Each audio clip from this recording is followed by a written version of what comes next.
വളരെ അപകടകാരികളാണ് കുറുവാ സംഘം. കഴിഞ്ഞ കുറച്ച് ദിവസങ്ങളായി വാർത്തകളിൽ നിറയുന്നത് കുറുവാ മോഷണ സംഘമാണ്. ആലപ്പുഴയിലെ മോഷണക്കേസിൽ പ്രതികളായ കുറുവാ സംഘത്തെ തേടി എറണാകുളത്തെത്തിയ പോലീസിനെ കുറുവാ സംഘം ആക്രമിക്കുന്ന സാഹചര്യം വരെ ഉണ്ടായിട്ടുണ്ട്. കൈവിലങ്ങോടെ നഗ്നനായി കുറ്റിക്കാട്ടിൽ ഒളിച്ച കുറുവാ സംഘത്തെ മണിക്കൂറുകൾ നീണ്ട തിരച്ചിലിനൊടുവിലാണ് പോലീസ് കണ്ടെത്തിയത്. ഈ സാഹചര്യത്തിൽ എല്ലാവരും തിരയുന്ന ഒരു ചോദ്യമുണ്ട്: ആരാണ് കുറുവ? ആയുധധാരികളായ മോഷ്ടാക്കളുടെ സംഘം എന്ന അർത്ഥത്തിൽ തമിഴ്നാട് ഇന്റലിജൻസ് ആണ് കുറുവ സംഘം എന്ന പേരിട്ടത്. തമിഴ്നാട് തിരുച്ചിറപ്പള്ളിക്കടുത്ത റാംജി നഗറാണ് പണ്ട് തിരുട്ട് ഗ്രാമമായി അറിയപ്പെട്ടിരുന്നത്. ഈ ഗ്രാമവാസികളെ കുറുവ സംഘം എന്ന് വിളിച്ചു. എന്നാൽ ഇപ്പോഴത്തെ കുറുവ സംഘത്തിലുള്ളവർ ഒരേ ഗ്രാമക്കാരല്ല. തമിഴ്നാട്ടിൽ തന്നെ ഒട്ടേറെ കുപ്രസിദ്ധ തിരുട്ട് ഗ്രാമങ്ങളുണ്ട്. അവിടെ നിന്നുള്ളവരെല്ലാം ഈ സംഘത്തിലുമുണ്ട്. ഏതിരുട്ടിലും ഇവർ ഒളിച്ചിരിക്കും. വീടുകളിൽ കയറി സ്വർണവും പണവും മോഷ്ടിക്കും. എതിർക്കാൻ ശ്രമിക്കുന്നവരെ ആക്രമിക്കും. ചിലപ്പോൾ ജീവൻ എടുക്കും. വെറും മോഷ്ടാക്കളല്ല, അക്രമകാരികളായ മോഷ്ടാക്കളാണ് കുറുവാ സംഘം. അർദ്ധനഗ്നരായി മുഖം മറച്ച് ശരീരമാസകലം എണ്ണ തേച്ചെത്തുന്ന സംഘം മലയാളിക്ക് എന്നും ഒരു പേടി സ്വപ്നമാണ്. ഒന്നോ രണ്ടോ പേരല്ല, 100ഓളം പേരുള്ള കവർച്ചക്കാരുടെ വലിയ കൂട്ടമാണിത്. പക്ഷേ ഒരു സ്ഥലത്ത് മോഷ്ടിക്കാൻ പോകുന്നത് പലപ്പോഴും 3 പേർ ഒരുമിച്ചായിരിക്കും. 18 വയസ്സ് മുതൽ 60 വയസ്സ് വരെയുള്ളവർ ഈ സംഘത്തിലുണ്ട്. ഇവർക്ക് മോഷണം കുലത്തൊഴിലാണ്. അവർക്ക് ഇതൊരു തെറ്റല്ല. മോഷണത്തിൽ നിന്നവരെ പിന്തിരിപ്പിക്കാൻ തമിഴ്നാട് സർക്കാർ വീടുകൾ ഉൾപ്പെടെ കൊടുത്തിട്ടും കാര്യമുണ്ടായില്ല. പാരമ്പര്യമായി കൈമാറി കിട്ടിയ മോഷണതന്ത്രങ്ങളും മെയ്ക്കരുത്തും ആധുനിക സാങ്കേതിക വിദ്യയുടെ സൂക്ഷ്മമായ ഉപയോഗവുമെല്ലാമാണ് ഇവരെ ശക്തരാക്കുന്നത്. പകൽ ആക്രി പെറുക്കൽ, തുണി വിൽക്കൽ പോലെ ചെറിയ ജോലിയൊക്കെ ചെയ്ത് നടക്കും. അപ്പോഴാണ് മോഷ്ടിക്കേണ്ട വീടുകൾ നിരീക്ഷിച്ച് കണ്ടെത്തുന്നത്. രാത്രിയാണ് മോഷണം. ഏത് ഇരുട്ടും ഇവർക്ക് പ്രശ്നമല്ല. മോഷ്ടിക്കാൻ പോകുന്നതിനും ചില രീതികളുണ്ട്. കണ്ണുകൾ മാത്രം പുറത്തു കാണുന്ന രീതിയിൽ തോർത്തുകൊണ്ട് മുഖം മറയ്ക്കും. ഷർട്ടും ലുങ്കിയും അരയിൽ ചുരുട്ടിവെച്ച് ഒരു നിക്കറിടും. പിടികൂടിയാൽ വഴുതി രക്ഷപ്പെടാനായി ശരീരം മുഴുവൻ എണ്ണയും പിന്നെ കരിയും തേക്കും. ഇതിനെല്ലാം പുറമെ കമ്പും വടിയും വാളും അടക്കമുള്ള ആയുധങ്ങളും കരുതിയിട്ടുണ്ടാവും. മോഷണ ശ്രമത്തിനിടെ പിടിക്കപ്പെടുമെന്ന് ഉറപ്പായാൽ ആക്രമണം ഉറപ്പാണ്. മോഷ്ടിക്കാനായി കൊല്ലാൻ പോലും മടിക്കില്ല. തമിഴ്നാടൻ തിരുട്ട് ഗ്രാമങ്ങളിലെ ഏറ്റവും അപകടകാരികളായ മോഷ്ടാക്കളുടെ കൂട്ടമാണിതെന്നാണ് പോലീസ് പറയുന്നത്. വീടിന്റെ അടുക്കള ഭാഗം കേന്ദ്രീകരിച്ചാണ് ഇവർ മോഷണത്തിന് നീക്കം നടത്തുന്നത്. താരതമ്യേന ഉറപ്പ് കുറഞ്ഞ വാതിലുകളാവും അടുക്കള ഭാഗത്ത് സ്ഥാപിച്ചിട്ടുള്ളത്. അതുകൊണ്ട് ഇത് തകർക്കാൻ എളുപ്പത്തിൽ കഴിയുന്നതിനാലാണ് ഈ ഭാഗം തിരഞ്ഞെടുക്കുന്നതെന്നാണ് പോലീസ് പറയുന്നത്.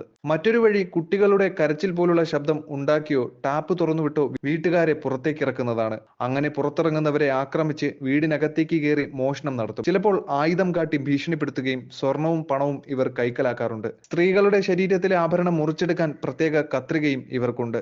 കുറുവാ സംഘത്തിൽപ്പെട്ട 3 പേരെ 2021 പോലീസ് അറസ്റ്റ് ചെയ്തിരുന്നു. 2010 മലപ്പുറത്ത് നിന്നും 3 പേരടങ്ങുന്ന സംഘത്തെയും 2008 പാലക്കാട് നിന്നും 10 അംഗ സംഘത്തെയും അറസ്റ്റ് ചെയ്തു.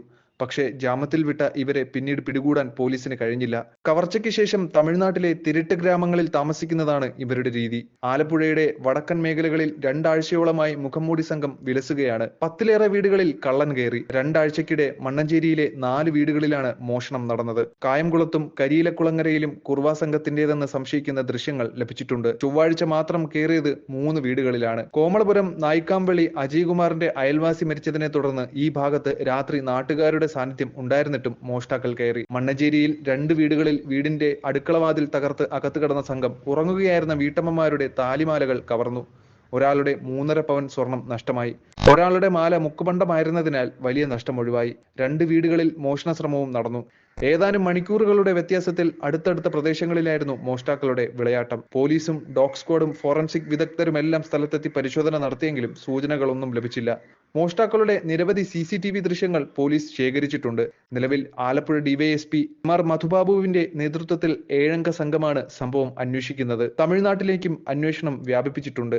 റെസിഡൻഷ്യൽ അസോസിയേഷനുകളുടെയും സംഘടനകളുടെയും എല്ലാം സഹായത്തോടെ പോലീസ് രാത്രികാല പെട്രോളിംഗ് ശക്തമാക്കിയിരിക്കുകയാണ്. അടുക്കളവാതിൽ പൊളിച്ച് അകത്ത് കടക്കൽ, വസ്ത്രധാരണം, സ്ത്രീകളുടെ മാത്രം മാല പൊട്ടിക്കൽ തുടങ്ങിയ മോഷണ രീതികളിലൂടെ ഇത് കുറുവാ സംഘമാണെന്ന് തോന്നുമെങ്കിലും ആലപ്പുഴയിലേത് കുറുവാ സംഘത്തെ അനുകരിക്കുന്ന പ്രാദേശിക കള്ളന്മാരാകാനുള്ള സാധ്യതയും പോലീസ് തള്ളിക്കളയുന്നില്ല. നാട്ടുകാർക്ക് പോലും സംശയമുണ്ടാക്കുന്ന വഴികളുള്ള ഉൾപ്രദേശം കവർച്ചയ്ക്ക് തിരഞ്ഞെടുത്തതാണ് സംശയത്തിനുള്ള പ്രധാന കാരണം. പുറത്തുനിന്ന് വരുന്നവരാണെങ്കിൽ പെട്ടെന്ന് എങ്ങനെ രക്ഷപ്പെട്ടുവെന്ന ചോദ്യവും ഉയരുന്നുണ്ട്. തമിഴ്നാട്ടുകാരാണെങ്കിലും കേരള തമിഴ്നാട് അതിർത്തിയും കമ്പം, ബോഡിനായ്ക്കന്നൂർ, കോയമ്പത്തൂർ, മധുര, തഞ്ചാവൂർ എന്നിവയുമൊക്കെ ഇവരുടെ താവളങ്ങളാണ്.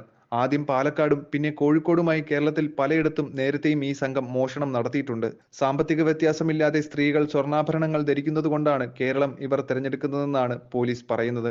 നിലവിലെ സാഹചര്യത്തിൽ ഭയം വേണ്ട, ജാഗ്രത മതിയെന്നാണ് പോലീസ് പറയുന്നത്. രാത്രിയിൽ അടുക്കളവാതിൽ അടച്ചെന്നും ഉറപ്പാക്കണം. അസമയത്ത് എന്തെങ്കിലും തരത്തിലുള്ള ശബ്ദം കേട്ടാൽ തനിച്ച് വാതിൽ തുറന്ന് പുറത്തിറങ്ങരുത്. ഈ വിവരം പോലീസിനെ അറിയിക്കണമെന്നും വീടിന്റെ പരിസരങ്ങളിൽ വേണ്ടത്ര വെളിച്ചമുണ്ടെന്നും ഉറപ്പാക്കണം എന്നിവയാണ് പോലീസ് നൽകുന്ന മുന്നറിയിപ്പ്.